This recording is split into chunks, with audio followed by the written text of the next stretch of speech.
Hey guys, and welcome back to this channel. In this video I'll be showing you guys how you can remove backgrounds and add in I guess your own background to it. So I'll just select this video and you're going to go to the remove background section, select auto removal. You can use the canvas that Canva has here, so you can either blur it out, select a color, or select a pattern from their app.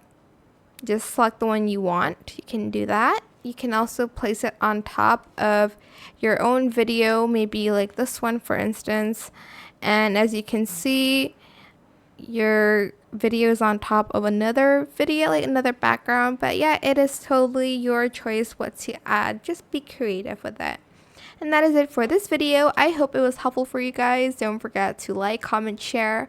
Also subscribe to this channel if you haven't done that already.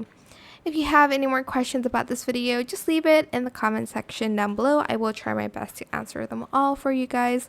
And if you found this video helpful, please click the thanks button as well. That is it. Thank you so much for watching. Bye.